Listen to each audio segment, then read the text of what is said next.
By the way, I just want to say, as a person who is not a local, I really hate the term nor'easter. Just fucking winter storm. The winter storm that's bearing down on us. How hard is it? Everybody's gonna fucking different in Massachusetts and because it's different. It's not just a storm.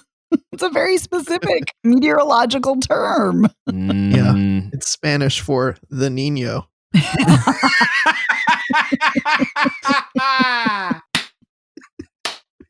In that spirit of surviving nor'easters and COVID, did you guys do any nor'easter preparedness for this storm, which by the time this episode goes up should have destroyed the entire eastern seaboard, if you believe the news reports?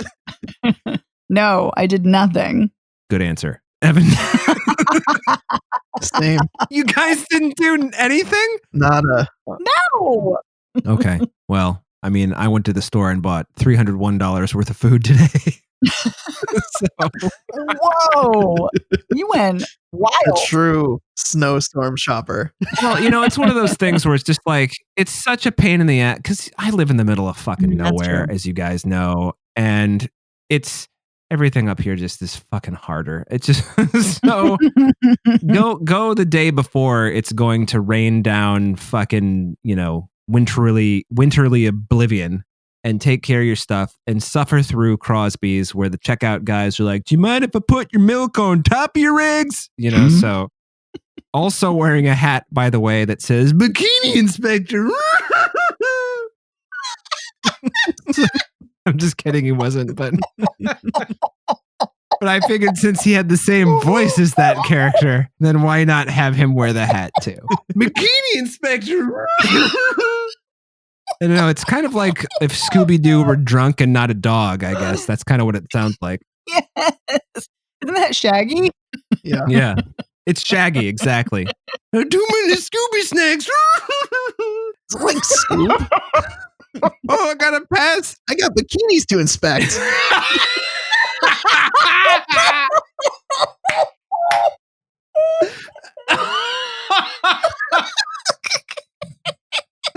Those bikinis aren't going to inspect themselves.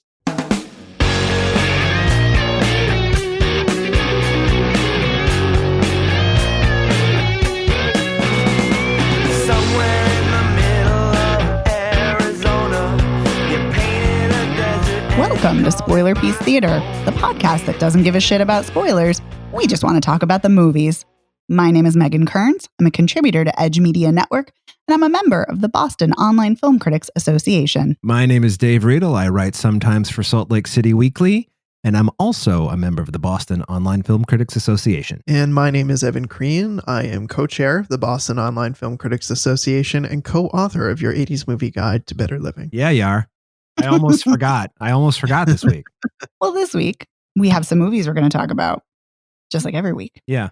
Mm-hmm. And the movies we're going to talk about this week are Promising Young Woman, The Midnight Sky, News of the World, and Ma Rainey's Black Bottom. That's actually what we're going to kick off the show with, Ma Rainey's Black Bottom. And it is a film adaptation based on August Wilson's 1984 play. And it stars Viola Davis and Chadwick Boseman in his final performance, sadly. Yeah. Boo. Definitely. Not boo the movie, but boo. I'm sad about Chadwick Boseman. No, definitely not boo the movie, but boo that. So just to give a very quick synopsis, this is a film about Ma Rainey, the very famous blues singer. She was mother of the blues. And this is about a recording session while she's on a tour in Chicago and her band, and basically how they banter and bicker as they're all preparing for this recording session. So now not all of us saw it. Evan, unfortunately, I know you didn't get a chance to, but Dave, you saw part of it. So Dave, what did you think? I know it's kind of hard to talk about a film you haven't seen in the entirety, but what did you think of what you saw? Well, you know me. I have, generally speaking, I wouldn't say trouble, but I'm always hesitant to watch adaptations of plays into films because plays are plays and they're, inherently, generally don't have a lot of sets and a lot of action and things like that. So to transfer them to a medium that is where you can do anything it takes a lot of work. You really got to be a fucking great filmmaker with a great piece of original material to pull this off. And so I think that to a degree, this transcends its, what I saw anyway, transcends its staginess. Mm-hmm. But even Chadwick Boseman, now, like I said, I haven't seen the whole movie. His first, because he's Chadwick Boseman, I'm guessing he has a couple more big moments in the play, but I see his first big moment where he's explaining to the guys in the band why he will be nice to white people, even though, you know, he shouldn't be. I don't remember exactly why. And he kind of gives his life story up to that point. And it's a great fiery moment and really good, you know, gutting kind of acting from Chadwick Boseman. But at the same time, I just feel like I'm watching a play, but it happens to be on celluloid, or in this case, probably digital, you know, and that's just always hard for me. Even plays that I love, like Glengarry Glen Ross, I'm just like, this is a play, you know? So Yeah. I think that's my problem more than anything. I've read other plays that August Wilson has written, and I have seen Fences, and I'm not sure how I feel about his work overall, because I don't think I know enough of it. But I liked what I had seen so far, and I did want to finish it. Life got in the way, unfortunately. So I will say that Viola Davis is fucking transcendent in what I've seen. God. Yeah. Yes. She gives such an incendiary powerhouse performance, and she's just dripping with confidence, and she knows who she is. She's not going to take any shit. She's not going to let anybody fuck with her. She throws around her, you know, her prowess, and it's amazing to watch. And it's without question for me one of the best performances of the year. So good. Is she going to be on your list? Well, my list has there are 3 slots, and I have 10 women right now that I think are all equally amazing. So yeah, it's a hard year. There are a lot of outstanding performances. So yeah, she's definitely, if she doesn't make it on the top 3, she'll be like number 4 or number 5. But yeah, she's amazing. Yeah. In a year of so many amazing performances, it's kind of hard, but yeah, there's a good chance she will, because it's such a great performance. And I keep thinking about it. Yeah. And how good she is.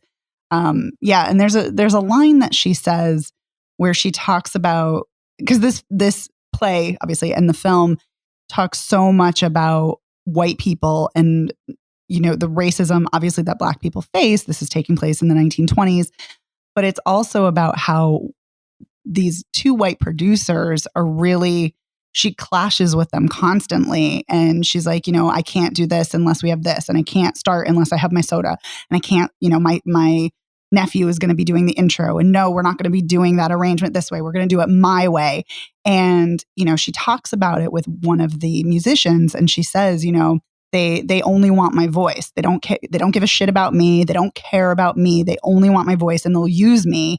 And she's like, and I'm going to make them, you know, respect me, and I'm going to make them, you know, treat me right. Like, and it's such a powerful moment. And it's obviously you know, speaking personally, but it's also speaking more to the experience, you know, I say this as a white person, but that Black people have to endure with white people, and how so many white people exploit Black artists and steal their work and try to, you know, profit off of them. And it's gross. And this play and film really speak to that. Yeah. Yeah. And that's very upfront right from the beginning. Yeah. You know, I'll tell you what I would have loved to have seen, because I read up on the original Broadway cast. Rainey was Teresa Merritt. Oh my God. Cutler was Joe Seneca. Oh my God. That would have been awesome. And Charles Dutton was Levy. So, yes. I mean, what fucking I mean, don't get me wrong. This is a great cast in this movie, but yeah, Joe Seneca, Teresa Merritt. Anyway, yeah, I really do want to finish this. And it also, it's kind of like right up my alley about like themes too. You know, I'm watching this movie, watching these 2 fucking asshole producers clearly exploiting, you know, the Black talent, and just being like, when are these motherfuckers going to get theirs? So, you know. Anyway. Yeah. But it's interesting you talking about Chadwick Boseman and giving his speech as to, why he's nice to white people. And it's really interesting, and I'm going to spoil it. It's really interesting as the film progresses because he's obsessed with these shoes, these really nice shoes that he got that were very expensive. And he's also along with the white producers that Ma Rainey is clashing with, she's also clashing with Levy, Chadwick Boseman's character, because he's like improvising notes and he's kind of doing his own riffs and is doing his own thing. And she's like, no. She's like, you're going to do it the way I want. This is my show. I'm the one running it. And he keeps talking throughout the film about how he's got his own band and he's going to go out on his own. And one of the white producers has said he wants to hire him and he wants him to write songs. So he wrote songs for this guy. So everything so we already know that Levy is kind of a volatile character because he talks about all of these things that happened to him and, all of these tragedies in his family and in his life. And then Ma Rainey fires him because she's like, you're out. I'm done with you. And then the producer who, was all excited to have him write his songs, he was like, no, we're good. And he's like, but you said you were going to record me. And he's like, no, we're good. He's like, I'll pay you for your songs, but that's it. And then one of the other guys steps on his shoe and he flips out and then he stabs him. And it's like, holy shit. Whoa. Yeah, it's like, holy shit. And there is definitely foreshadowing to that because Coleman Domingo, who I love. He is such a great actor, and I'm so glad to see him here. And Lynn Turman, who's also always an amazing actor as well. They're great. But Coleman Domingo and Chadwick Boseman get into a fight, and because Chadwick Boseman's like, I don't believe in God. Where's God? He's never helped me. Kind of essentially like, fuck you, God. There is no God. And Coleman Domingo like flips out on him and he like hits him. And so then Chadwick Boseman like pulls out a knife. So you see the knife, you clearly know he has a knife and he's like, and the guys are trying to calm him down. So there's definitely some foreshadowing, but still, nonetheless, the fact that he stabs a guy for stepping on his shoe when he's really pissed off at Ma Rainey, he's really pissed off at the white producer. He's not pissed off at, his fellow bandmate who stepped on his shoe, and he's like just unleashing all of his rage on him. It's like, whoa, yikes. Yeah. Yeah. And I'm kind of not sure how to feel about that because it feels, and I know this is weird because, August Wilson is obviously, was obviously a Black playwright, but it feels like it's playing into a trope of like an angry Black man. But at the same time, it's like Levy has every right to be angry. He's got a, shitty life and shitty things have happened to him. But that doesn't obviously mean it's okay for him to, be violent or, murderous to somebody. But yeah, it's just, yeah, it elicits a lot of complicated feelings. So. Well, now I definitely have to finish it. Yeah. You spoiler pieced me into wanting to finish it. Yay. I mean, I wanted to see it anyway, but this just sounds like I have to. Yeah. Yeah. Oh, God. And we didn't even talk about this, that it's so in other, I also saw, Evan, I know you saw it too, Bessie, the biopic of Bessie Smith. Yeah. And there's a depiction of Ma Rainey in that. And she's queer in that film. And she's queer in this film too. And her girlfriend is there. And I love that. I love that we see her as a queer woman in this film. I think that's awesome. Although it's unfortunate because her girlfriend is cheating on her with Chadwick Boseman. But ooh, yep, that happens fairly early on because I saw that part. Yeah, yeah. I know what you mean, Dave, about the staginess. It is interesting too because George C. Wolfe directed this, and he is a playwright, and he's directed plays before and also film. So it's kind of interesting that somebody who comes from the theater world and the film world, is filming this. But the performances are so good in this. Really, really great. Yeah. Yes. And the banter and the camaraderie. Yeah, it's really good. Really interesting to watch. What I've seen, I agree. So yes, I will finish it. Woohoo! Yay! All right. Did you have anything else you wanted to say before we? I wanted to say something. Ooh. One of our kind listeners on Twitter, every week we put out, share your comments, share your questions. And our very kind Twitter follower said that they were very interested to see how this compared to the play, just because they have read the play and love it so much. So I wanted to see, have any of us seen the play? I have not. No, I haven't seen it. No, unfortunately. Okay. I didn't think so, but I wanted to check. But yeah, so thank you to that Twitter follower for bringing that up, because that's a great point. It's always interesting to see how the original source material compares to the adaptation. Yeah. Mm-hmm. But okay, let's move on to our next film, which is the George Clooney film that he also stars in and directs, the sci-fi post-apocalyptic film or mid-apocalyptic film, The Midnight Sky. Oh, well, gang. I don't know how you felt, but this is half of a great movie.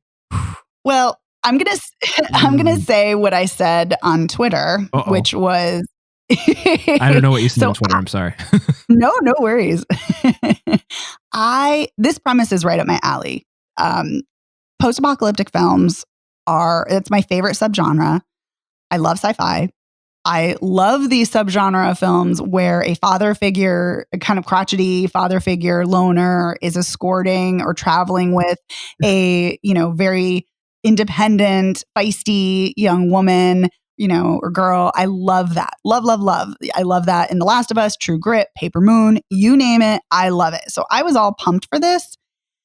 And good God, was I disappointed. Yeah. This just was not for me. I didn't care about any of the characters except for Kyle Chandler, because Kyle Chandler's always great. You cared about Kyle Chandler? Interesting. I did, because I love Kyle Chandler and I think he's a really great actor. There's a moment where he's getting a video message from his wife and it's from behind and you see his shoulder slump. And I felt what he felt. And I love that about him.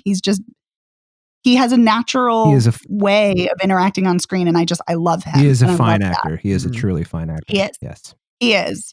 But unfortunately, the other fine actors in this film, like David Oyelowo, I could not care less about their character. I know. I always kind of feel like when you see someone with David Oyelowo's just magnetism in a role like this, it's really disappointing, because you're first you're thinking, well, you've wasted David Oyelowo. And then you're thinking, God, how much worse would this be if this wasn't him? Exactly. For quick plot summary. So what happens is the world has ended, basically.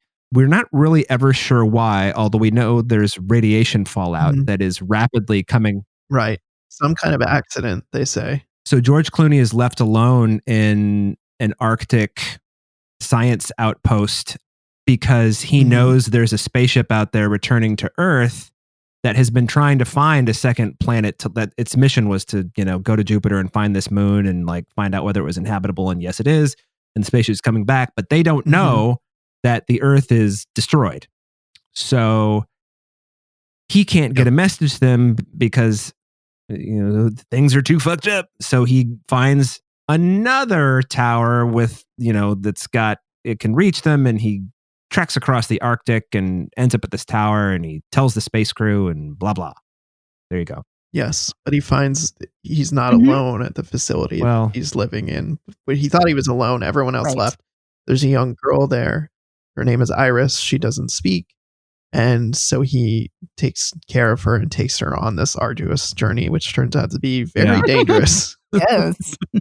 Surprise, surprise. Yeah. So I think this movie for me was a slog, and I agreed with what Megan said on Twitter. I think normally this should be a compelling story, and I think it's interesting that we're talking about this movie and we're also talking about News of the World, which has a similar plot, except it's a Western versus a sci-fi film. But I think there's a few issues with this movie. Well, it's bad. And that's a lot one of issue. Yes. Right. But I think a lot of it I think Megan, got to the meat of it. Sorry to say meat. That's okay. She got to the seitan of it. Yes. She got to the meat substitute of it. In that we don't care about the characters in this film. They're just so utterly uninteresting. And so much of the plot revolves around escalating disasters. Cliched. And not the emotional stakes escalating disasters of the characters. Yes. Yeah, not the emotional stakes of the characters, but escalating physical danger for both sets of people, both the astronauts that are coming back from the Jupiter mission and George Clooney and this girl so many bad things are happening and you just think at any moment they're going to die, but you don't get nearly enough with any of the characters to care about them or to care about why, or even to really explore these ideas that the post-apocalyptic, what do you do in these scenarios? What are we going to talk about humanity? Like there's so many different things they could explore here that they just don't even bother. Yeah. And that's what's so funny is because, so this is based on a book. This is based on Juliet Giles's book. And when I read the description of the book, like, and granted it's, it's intended, the publisher's obviously trying to sell it to you, but I was like, good God, this book sounds 10,000 times more fascinating, and it sounds like it does delve into those, existential kind of crises of what do you do when the world's over, and which is what I find fascinating about post-apocalyptic films. And, it's funny listening to you talk about it, Evan, because even if we didn't care about the characters, escalating disaster should be exciting in and of itself, that it's just constant, disaster. And it's still somehow not. Yeah. Like there are moments that are better than others, but it's still not that exciting. And, I do agree with you, Dave, that I do think George Clooney's parts are far more interesting, far more. But even still, I'm still like not really that into it. It's a good thing he's George Clooney, I mean, yes. That sounds like a stupid thing to say, but like if you're no, but you're right. But if you're, Ansel Elgort, fuck that guy. I mean, like let him die in the Arctic, Right. He does bring a certain charisma and innate likability to this part that would be absent if it were another performer. And I think following up on what you were saying, Megan, the escalating disaster should be more interesting, but I think the problem is in this film they feel like they're there because the movie demands it and not because they're a logical problem that's an outgrowth of characters' actions. Like it's not like they're a consequence of the characters' actions. Like when I was watching this, I was thinking a lot of the movie Sunshine. And I know it's a horror movie, so it's a different scenario, but some of the things that happen in that film are direct consequences of character choices. As opposed to just random bad things that happen, like in this movie, like they go on the spacewalk and there's debris flying, and so one of the people becomes critically wounded in space and dies, and it's just I don't know, it just feels so empty and sad. Although that when she removes that helmet, blood is fucking gushing. Good God, that scene is terrifying, amazing. But I the other thing that I was thinking about when I was watching this, all the space parts, I mean, is like Gravity and how Clooney already did this. Thank you. Yep. And Gravity did it so much better. Yeah, and I don't love Gravity, but it's a better movie than this. I did like the slog through the Arctic that Clooney goes on. Unfortunately, you realize, or I realized, I didn't know that Felicity Jones was adult Alice. I didn't imagine that, or Iris rather. But I did know, I guess they were in the Norwegian camper or truck or whatever that's like on the ice that turns out to be like melting. I was like, wait a minute. There's no way this is a real, like something's going on here, because when she's zipping him up afterward, it's like, this doesn't feel quite right, Yeah. And so you learn at the end of the movie that he has imagined Iris is with him. Iris is his ex-girlfriend / the love of his life's daughter, who is now an astronaut, and she became an astronaut because his work inspired her when she was a child. And it's just kind of like, well, who gives a shit? I mean, the kid on her own is kind of interesting, but I don't care that she grew up to be Iris, and that this whole thing is like you trying to protect this woman because you fucked over her mother, like, her mother wouldn't have had a great life. Fuck you. Just like, fuck your guilt. That's right. I agree. I have to say, I knew that Iris was fake literally from the get-go. I'm like, there's no way in hell she's real. And I usually don't predict these things. So I was like, the fact that I was able to predict it, I'm like, oh, this is not good. This is not good at all. And yeah, it's very clear to me. Like, and because the film also has these really weird cuts, really weird in certain scenes. And I'm like, oh, this is fake. And then I'm like, is the film trying to tell us that it's fake? Is it trying to do the thing like The Sixth Sense, where maybe you don't know he's dead, but then when you go back and watch the film, you're like, oh yeah, there are all the clues. Like, is it trying to do that? But it just ended up feeling weird. Also, I thought it was pretty clear that he was Iris's dad and he was a deadbeat dad. Oh no, I don't think so, because she says in the beginning in one of the flashbacks, "Hey, I'm not pregnant." So you don't. No, I do remember that. Yeah. But then she. But there was a Right. follow-up There was the scene. follow-up scene where I got the impression that it was just like, I went off and lived a separate life, and I'm here saying goodbye to these two, and my dad's dead. So, do you want to meet her? And he's like, nope. Because he's That's fair. That's fair. like, I think that there's a lot about this movie that's muddled. And part of the reason I thought Alice might be, I keep calling her Alice, Iris might be real, is because it's set up in the beginning. He's kind of like losing it a little bit because he's got some kind of cancer, I guess. And he's doing these blood transfusions and he's weak and he's alone. But so you don't I didn't put together that, oh, he's left the stove on and forgotten, or, oh, he's left that cereal bowl there and forgotten, because they set it up to look like somebody else is there making their own food, but it's actually him. And I just, I'm smarter than that. I should have known, but See, I didn't. Yeah.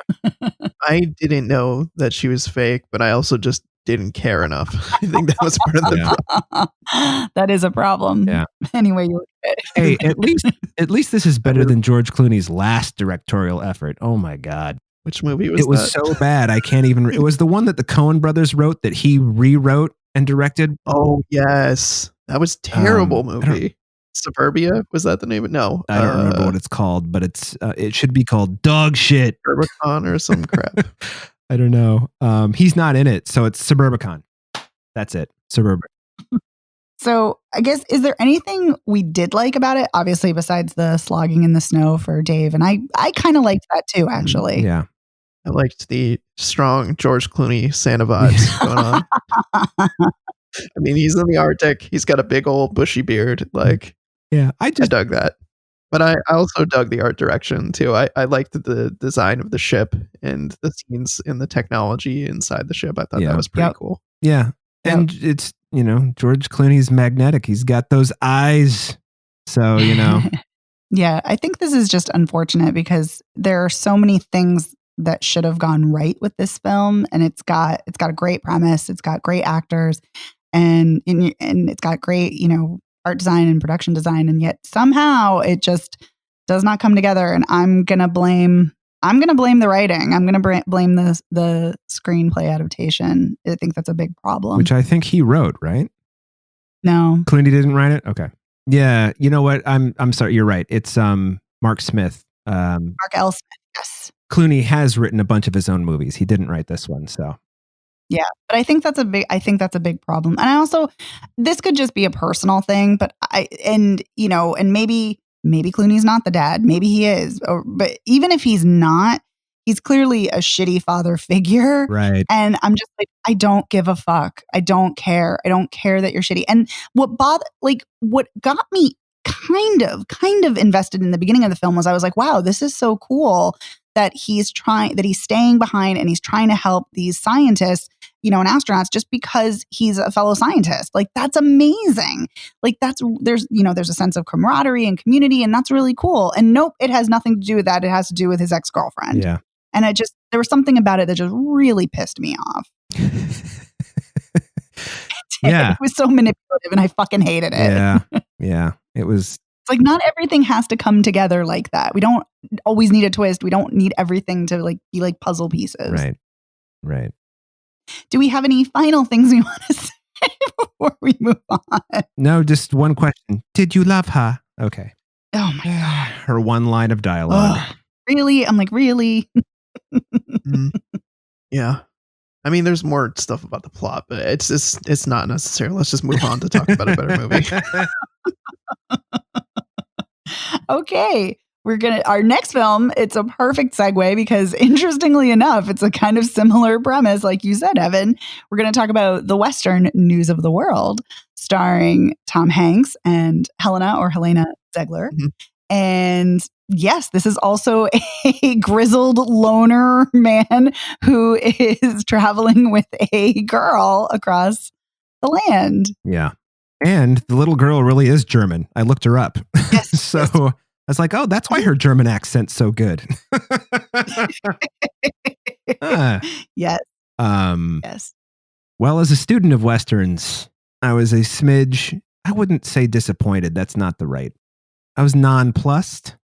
Got a movie full of a lot of good performances, some solid direction, good camera work. But I think that its fatal flaw for me, only for me, I don't know how you guys feel, is the fact that these people are Texans makes me not give a fuck whether they live or die. Oh, Dave. Because they lost ridiculous. the Civil War and they're pissed off about it. Fuck them. So, Tom Hanks isn't. well, no, he's Tom Hanks. Of course, he's not a racist, but like, No, I mean the character. I know. Tom Hanks. no, I know. Oh, I thought his character He was a was. Confederate He was. soldier. But he's not like, he's kind of a, hey, this happened and now we got to deal with it. Where everyone else is like, oh, Right. poor Texas, the blues. Yeah, because he says in a line, he's like, we have to stop fighting at some time, like, let it go. So, yeah, so he clearly, obviously was a Confederate. He also complains about fighting for the Confederacy, that he wanted to go home to his sick wife. Right, So that he couldn't because she had cholera. But I Right. did find the relationship between him and Johanna, was that her name? I think in German it would be Johanna, wouldn't it? But anyway. Yeah, he said, Well, if you want to get really particular, her preferred name is Cicada, True. which I think, to me, is the one thing that really, really bothered me about this movie, is that he insisted on calling her Johanna and would not call her Cicada, which is what she wanted to be called Yeah. the entire time. Well, he's not perfect. it would have been great if by the end he called her Cicada. But I thought that his performance was strong. I thought she was really good. I thought the scene where she finds her family's house and all the dried blood is on the walls still all those years later. Mhm. Zoinks! Oh, That was yeah. rough. That was roof stoof. And the gunfight that went on seems like it probably went on too long, but I was like, nope. I know it was like, this is tense, man. These guys, Yeah. and then she's of course the genius who's like, put the coins in there. That'll kill him. Right. Make Yeah, shrapnel. they're not real bullets. They're just to shoot birds. Right. Because some guys want to buy her from Tom Hanks, which is fucking creepy Ooh. as shit. They're gross. And then they decide to steal her instead, so he has to kill them with her help. Yes. Natural. It is a great scene. That whole Super I tense. loved that stuff. When they were like in danger and had to team up, I was like really on board. But when they got to the end, for that matter, when he finally got home to, was he from San Antonio? Where was he from? I don't remember. San Antonio. I think Okay. he said Galveston, but maybe I'm misremembering. Yeah, when he got home to his house, I mean, Tom Hanks is such a good, expressive actor that he can make that shit work, even if you're like, fuck these people for the rest of the movie. And it really worked. I just, I don't, it's kind of like that movie with Ang Lee made it like 20 years ago. It's one of the few non-Scream movies that Skeet Ulrich is in. I can't remember what it's called, but they're all Confederates. And it's just like, oh, I don't care about these people because they're on, because they want to own people. So, And that's kind of how I felt about a lot of the characters in this. I'm like, so this, I was glad though that Johanna, or Cicada rather, shot and killed that fucking horrible piece of shit in whatever weird town they stopped in. Yeah. Yeah, it was like Atherton or some crap like that. I want to come back to what you're saying, Dave, about not caring because these are people who, wanted to own other people. And I think there's kind of a really interesting commentary going on about Native Americans here. Yeah. Because the whole thing is that, Cicada was stolen arguably from her home, from her parents, because her parents were killed and by, an indigenous tribe, the Kiowa. And then they took her in and then raised her as their own. And so because of, the government coming in and encroaching on native lands, they took her to bring her back to her, original family, her aunt and uncle. And I'm always ready to be annoyed and angry about the depiction of indigenous people in Westerns because most of the time it's egregious, it's awful, it's racist, it's horrible.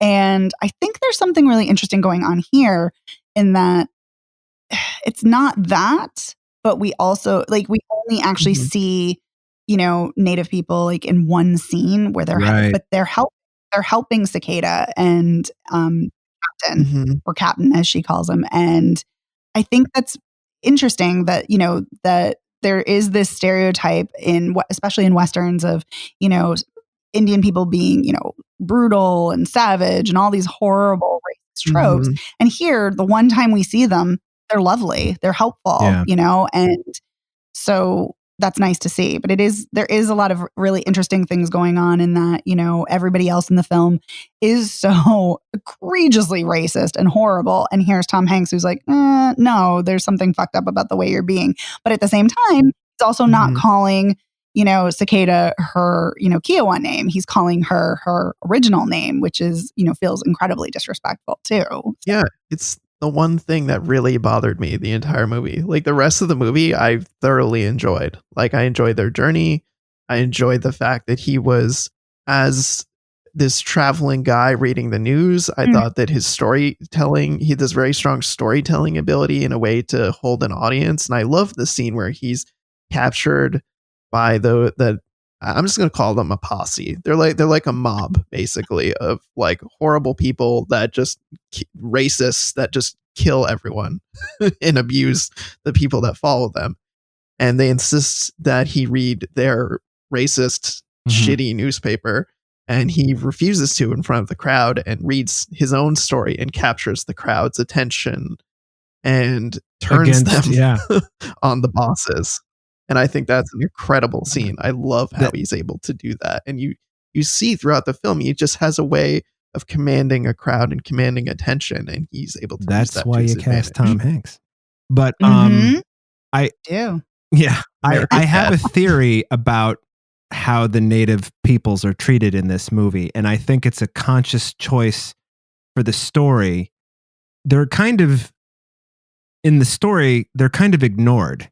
And I think that that's a commentary on the way that the white man ignored and or stole and or killed them. That the white point of view was really a point of view of thoughtlessness that often resulted in, death and killing and et cetera, et cetera. And I think the commentary is like, we're not even going to think about these people, or Tom Hanks isn't even going to think about all of these people until it's necessary, until you absolutely have to. So I think you're right, Dave, because there's a really great scene and the score changes to this really ominous tone when Captain and Cicada are being taken by the kind of culty posse, and the buffaloes are just slaughtered and just gory, horrific scene. And Cicada is singing a song in Kiowa about how, the buffaloes are all dying and you have to make a choice and you have to take a stand or they'll fall. And it's really speaking about Native Americans. It's not, yes, it is about the buffalo too, but it's really about, indigenous ways of life and how they're being, abused, oppressed, exploited, forgotten, ignored, all of those things. So I think you're right. Thank you. You're welcome. I agree as well. And I will just insert a content warning based on that last statement. If you have issues watching animal death on screen, you should not watch this movie for the buffalo scene and a later scene with horses. I'm not going to say anything more than that, but it is a tough fucking scene to watch. The only thing I'll say about it is horses spook. So you got to just be aware of that shit. So, yeah. But I loved this film. I loved the performances. I loved the camaraderie between Captain and Cicada. I thought it just was a lovely story about two lost souls who are no one in this world and they're finding connection with each other. And I also really, really love towards the end when he finally does bring her to her aunt and uncle and he's talking, and it's very clear he does not want to let her go, but he thinks it's the right thing to do because he thinks he's not the right person. And I love that he's like, get her books. She loves stories. And the uncle's like, oh, there's no time for stories. And it's like, it's very clear that they're not the right people to be with her. And he is. He gets her. He understands what she needs. Yeah. And it's just, just gutting. Yeah. That's tough when he leaves her there because her aunt and uncle are just like, whoa, more free labor. We need the extra set of hands around here. Yay. which we got another which set by of the way is hands. lifted directly from Little House on the Prairie, but that's neither here nor there. So Yeah. Oh, I wanted to say, I said earlier something incorrect. I said that The Midnight Sky was based on Paulette Giles's book. This is actually based on Paulette Giles's book. The last book is Lily Brooks Dalton. But anyway. okay. So just wanted to clear that. But I yes. also want to say that you guys are making me, in retrospect, like this more than I thought I did. So Oh, good. I thought this was wonderful. And, Dave, like you, I also love Westerns. I've seen a ton of Westerns. And I was not expecting to like this nearly as much as I did. Like, I was looking forward to it. Same. But yeah, there's something about this that really got under my skin in like a good way and just kind of stuck with me. And I was like, I really want those two to be okay in the world. Yeah.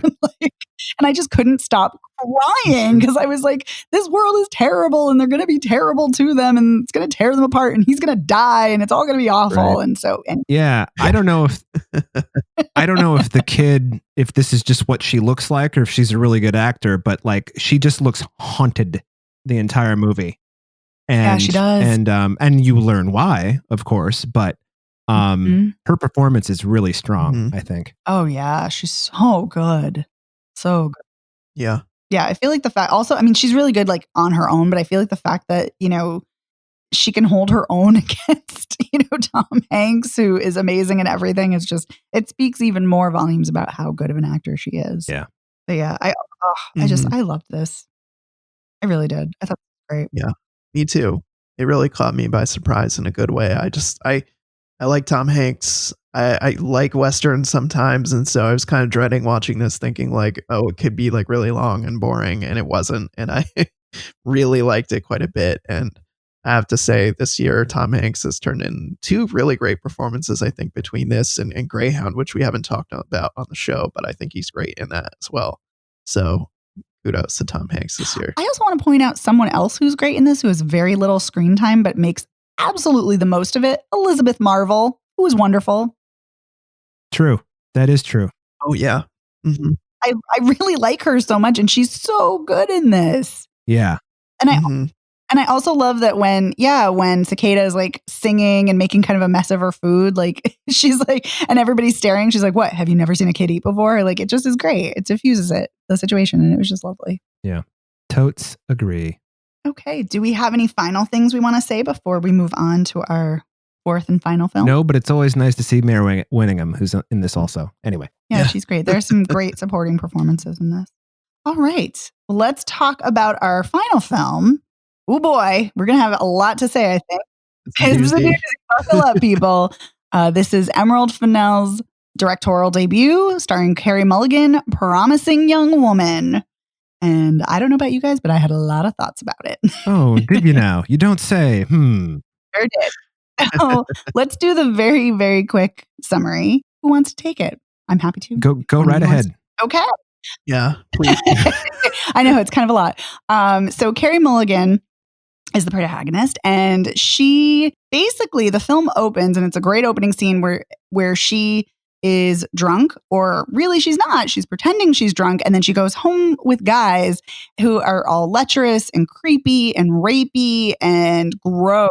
And then she immediately switches on that she is stone cold sober and in the middle of it. In the middle of it, and to basically kind of teach them a lesson. So it's kind of a revenge film, but not a traditional revenge film. It's an unusual one. And as the film progresses, we learn that her best friend was raped and in college, and this is kind of what spurred her to go on this kind of lesson teaching revenge-y quest. Right. Yeah. Well, in medical school specifically, they're both in medical school studying to be doctors. And then her friend was raped. She dropped out, and Carey Mulligan's character also dropped out, and kind of in solidarity to help take care of her friend, who eventually we find out she took her own life. Right. Mm-hmm. Yeah. Yeah. It's kind of vague about that, and I think intentionally so. But yes, I think it's as vague as it is with the details. I think it's very clear that her friend committed suicide. Right. Yeah. This movie, I think, has an incredible cast. If I do say so, there's lots of really great people in this. Like, there's a really great cast of people to come across. Like Carey Mulligan. I love that Adam Brody is in this. We've got Clancy Brown and Jennifer Coolidge are her parents. She works at a coffee shop with Laverne Mhm. Cox, Allison Brie, Bo Burnham, Yeah. Bo Burnham. Max Greenfield. Yeah, it's a There's just- lot. Max Greenfield is like the secret weapon in everything. Because that guy, I mean, but like he can play anything, you know, Mhm. and he does in this. I mean, Oh, yeah. I mean, you could say he's kind of like Schmidt from New Girl, but if Schmidt were evil. That's a good way to describe him. But I'm just going to go out on a limb here and say, even though I shouldn't have been surprised, I was very surprised by how this ended up. And I was also a little disappointed, but I'll get into why. I overall loved it. Yeah. I was going to say about the Same. disappointment. I think that's the point. Yeah. Oh, I know. I just but it still stings so much. Yeah. Well, you know, I wasn't sure. So what happens is she starts a guy that she was in medical school with, Bo Burnham, comes into the coffee shop and recognizes her and it's like, hey, let's go out. And she's like, fuck off. And then he comes back and he's like, no, seriously, let's go out, because she spits in his coffee and he drinks it anyway. And she's like, all right, maybe you're not so bad. You're kind of weird. Yeah. I kind of dig it. He's charming and funny and a nerdy kind And of way. so, like any good scumbag, he tries to take her back to his place on their first date. And she's like, nah, can't do it. You can tell that she was like kind of enjoying the date. And, you know, she's like super pissed off that he's just like everybody else, which of course he is. And kicks a trash can. I love the trash can kicking scene. It's a minor moment, but I love it. And then he bumps into her later after they've gotten back together, sort of. Well, I don't remember the timeline. He bumps into her pulling one of her go home with a guy scams. And well, it was after Right. she blew him off. He like showed up to her house and was like, "Hey, let's go out tonight." She's like, "No, I'm tired. I've had a long Right. day." And then She blew him off like, specifically. He sees her out later, and he's like, "What the hell?" And it's also one of the guys who was in the first scene with Adam Brody. So, which was interesting.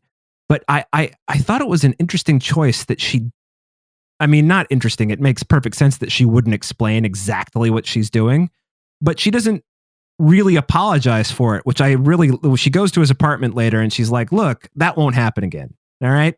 And he's like, yeah, okay. And I just kind of liked that she's like, I'm sorry. She's like, nah, it won't happen again. So I don't know.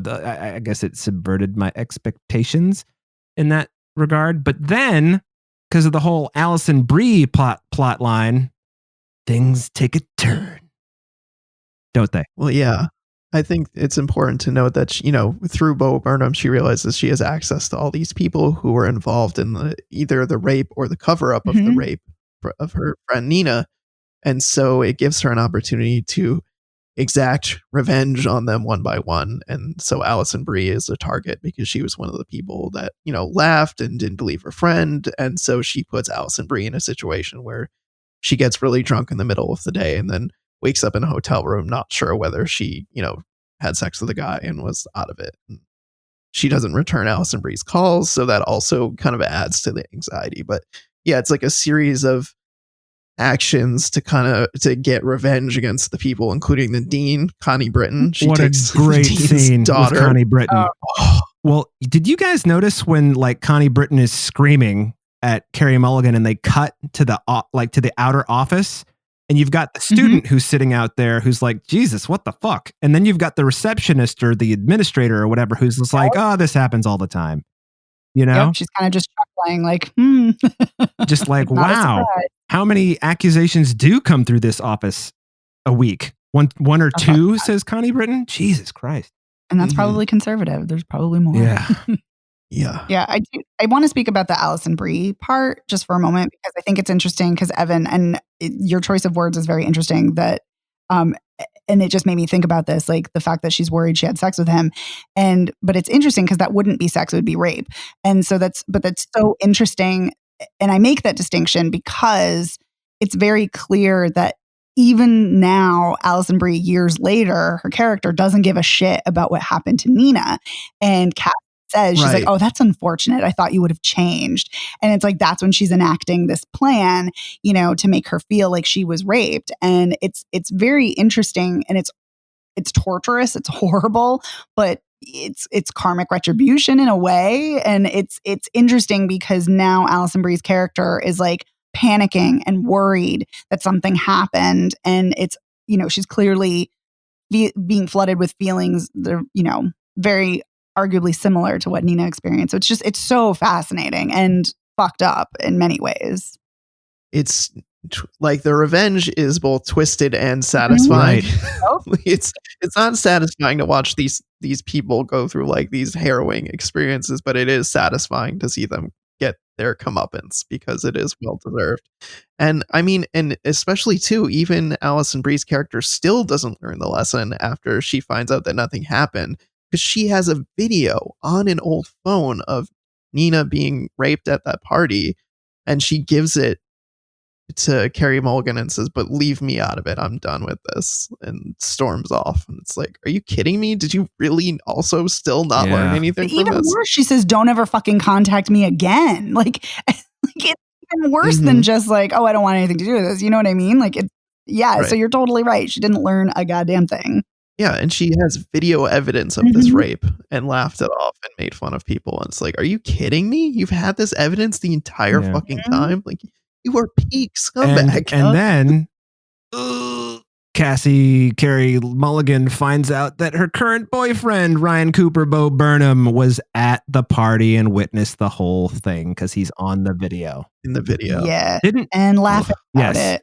Didn't participate directly, but participated enough so that he's just as guilty as anybody else for not doing anything about it. Oh, yeah. And so she goes to him and she's like, all right, the guy who did the rape, Al Monroe, played by Chris Lowell, who I was kind of surprised to see his name on the screen. And then when he popped up as this character, is like, nope, makes perfect sense. He is the right guy for this. Yeah.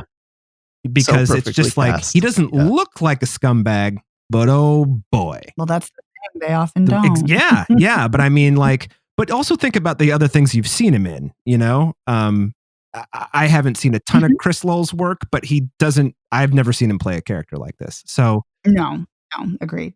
Carey Mulligan goes to him and is like, tell me where Al Monroe's bachelor party is this weekend. And I just, that this is where things take the turn. And when I think about it more, and of course the way the movie ends when she's gone to this lawyer who defended Al Monroe and has had, as his colleagues would call it, a psychotic episode, except he's a crisis of conscience, you mean? Yeah, to like a horrible depression because of all the shit that he did covering up for all these young men over the years.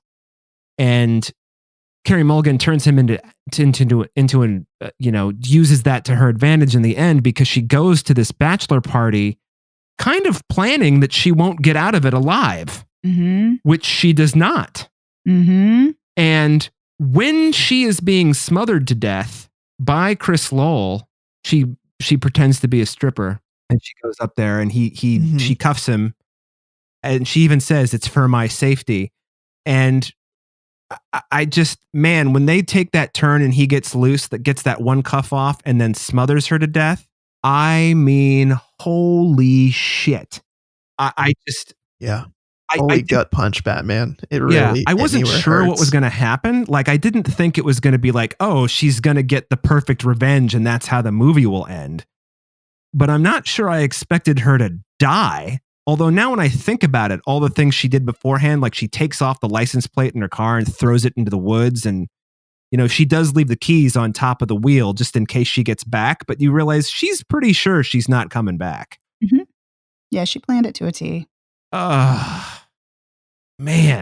And then just that horrible moment when Max Greenfield, it would be funny if it weren't so horrifying when Max Greenfield goes up into the bedroom where Carey Mulligan and Chris Lowell have been all night. And Chris Lowell's like, "I killed her." And he's like, "No, you didn't. Fuck you. Come on." And then Max Greenfield realizes she's dead. And then he starts, Chris Lowell's freaking out. And Max Greenfield's like, "No, it's all right. It's not your fault. You didn't do anything wrong. You were defending yourself," or whatever the fuck he says. Just so fucking gross. And then they build a pyre and burn her body. Eee! Yeah. And I'm sorry, Megan, go ahead. No, I was just gonna say, yeah, I have a lot of conflicting feelings about this film. So part of me really loved this. I mean, this is an incredibly divisive film. Like, I know it already is divisive. It's going to be incredibly divisive. You know, it's clearly, obviously, a scathing condemnation of rape culture and toxic masculinity and of group mentality, and it's very much designed to spark a discourse on consent, which I always think is great. And I think that's wonderful. And I think Carey Mulligan I said incendiary for Viola Davis. I'm using it again for Carey Mulligan in this. She is incendiary. She is full of rage. This is also one of the best performances of the year. I think Carey Mulligan is outstanding in this. So good. Yeah. And this is a bold film. And I love Emerald Fennell. I loved her work on Killing Eve. I love it here. But I have to say, and I know that this is I think it's very intentional, but I have to say it is extremely hard to watch this film as not just a woman, not just a person, but as an abuse survivor. It is very, very hard to watch this film. And it's very hard to watch, Cassie not only lose, but to be treated this way, like to be choked and to be disposed of. And you're right, Dave, like talking about kicking the hand back in the pyre. And it's really hard to, it's obviously hard to watch, like that kind of goes without saying, but it also in a way, so hard. It is so hard, but in a way I grapple with, does it respect women who endure this? And I can't, it's haunted me since I saw this a while ago, and I haven't really been able to come to a conclusion because I know what Emerald Fennell is doing, and it's a very conscientious decision. And it's, like I said, it's a bold choice. And I know she's doing it to not only tell a great story, but to, spur conversations and have really important conversations about what consent actually means. But at the same time, I can't help but feel like, fuck, man, like, did another woman have to die? Did we really have to show that this happened? And, that could be my own personal baggage coming into this, but it's just, it's just hard, obviously. I was going to say, Megan, I feel the same way. I'm not a woman. I'm not an abuse survivor. Like, it broke my fucking heart that she dies in this film. And it really, I had such conflicting feelings because I really did love this movie otherwise. And I felt like I was in a funk after I finished this movie because although she triumphs at the end, like, there's evidence, they get the bad, they get the guys and the, police get them and everything.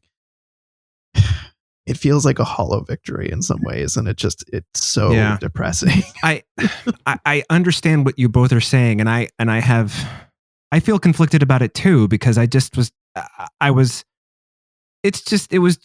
disappointing to she's been struggling with this for so long, and she's finally, I don't know if it would ever bring her peace to have Chris Lowell get what's coming to him, which he does get arrested for her murder in the end, which is like, okay, but she's still dead. Right. But when I was watching this, I kept thinking about, and we don't have to talk about it too much, but like the real life, it was a Yale doctoral student who was murdered and buried inside of a wall about 10 years ago. Do you remember that? Yep. And I just kept thinking about that and how this is just common. Yeah. And even though it feels ugly, and it is ugly, I think that how else could it have gone? It's kind of how I feel about the end of Evan or Megan. Actually, help me out. What's the Scarlett Johansson movie where she's the alien? Oh, Under the Skin. Under the Skin. Like, people are like, oh, the end of the movie, that's so weird. She and I always looked at, she wants to know what it's like to be human. Well, now she knows what it's like to be a human woman. She's been raped and murdered. It's like that's the legacy. Yeah. And that's kind of how I feel here. It's just like, it's a tragedy, but it's also not probably too far off from the truth for a whole lot of fucking people. No, and you're totally right. I think where it feels different though is because this is a dark comedy, this is a revenge film, but like obviously like we said, it's an unconventional one and it's a subversive one. But I think because of those things, the movie primes us to get comfortable with the fact that she's going to vanquish. There's going to be a resolution, a good resolution where she's going to win and whatever winning means. And it's ripped away from us, which I think it like part of me is like, yeah, that's a really smart decision. She made the right choice. But then part of me is like, but motherfucker, we live in a hellscape where women don't win. I want to see that shit on screen. Like I want to feel cathartic. And it's interesting because I watched the Q&A after a screening on virtually, and Carey Mulligan said that. She said, I didn't want her to die. I wanted her to win. I wanted her to be alive. Sure. And so it's like, it's just, I think it's kind of brilliant that there are these conflicting emotions and reactions that we're having. But there is a real part of me that's just like, I can't shake, like, God damn it, did she have to die? Like, yeah. For sure. For sure. But maybe she did, because obviously that is the point, that women die all the time and women are raped all the time and they are disposed of and discarded in our society and by, gross rape culture and people who are complicit in that. Yeah. And it is really interesting choice that the film does not let women off the hook, like as if women are, all a monolith or all, banding together. Like it's very clear that Cassie and Nina banded together, but, Connie Britton, Alison Brie, they're just as complicit in the rape too. Yeah. So it's interesting to see how women internalize, sexism, misogyny, toxic masculinity, rape culture, all of that. Yeah. But I think this is an incredibly well done film. And, I loved this too. It's just, the ending I grapple with. And just like we said. It left me feeling sore. Yeah. But I think, like I said, I think that's the point. Like, I think we are supposed to feel that way. I think we're supposed to feel conflicted. We're not supposed to be like, oh boy, rah, rah, that ending. Yeah. Like it's supposed to piss us off or make us feel empty and hollow, like, yeah. Yeah. It's a very well, and in addition to being a good, solid, dark comedy, maybe one of the best movies of the year, in my opinion, it's also a good piece of agitprop. So,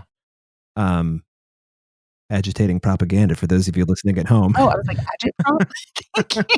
My brain wasn't working that quickly. Thank you.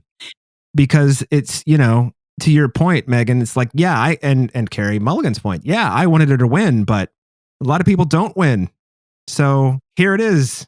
Fucking own your part in it, please. There's two other things I just want to mention very briefly about the film that I kind of loved. I loved the use of the instrumental Britney Spears' is Toxic as Carey Mulligan's walking up. Oh my God. Yes. Right? And I also love when Carey Mulligan is in the street and she's smashing that guy's windshield just because she's so full of rage. And that's also great. And also, we don't see enough women in film utilizing rage or expressing rage. So the fact that she's so full of rage, I just loved seeing that. And also something interesting is that apparently I didn't notice this, I heard this in the Q&A, there are apparently a lot of halos in the film, and that was very intentional to kind of underscore subliminally that Cassie is an avenging angel, which I thought was kind of interesting. Iconography. I didn't notice the halos at all. So I didn't either. Yeah, I'm not sure that I did either.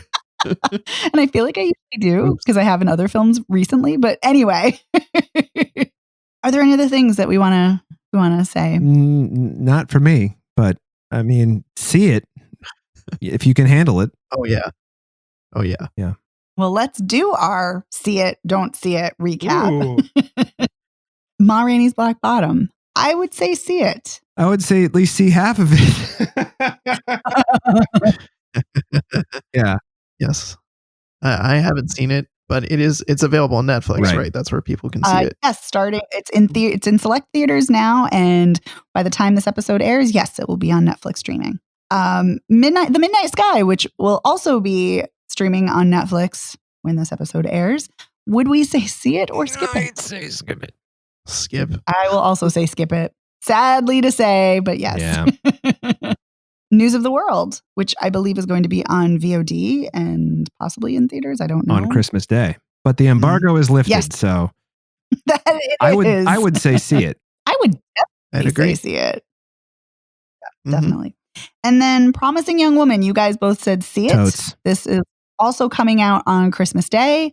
I believe it will also be in theaters and VOD. And I would also say see it. It is a fantastic film. It's just, trigger warnings galore.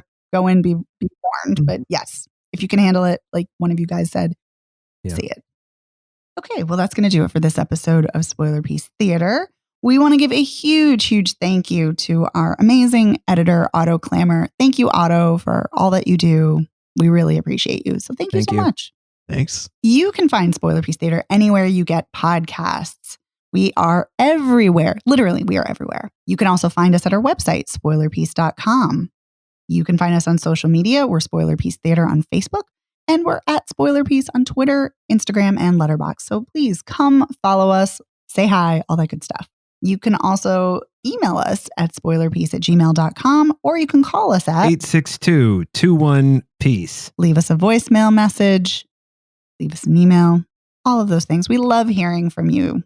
So please reach out. And if you like the show, please rate and review us. That really helps us out. You can do that by going to ratethispodcast.com/spoilerpiece. Or you can also go to Apple Podcasts. That also helps us out tremendously. And if you really, really like the show, please be sure to join us over on our Patreon. We're patreon.com/spoilerpiece.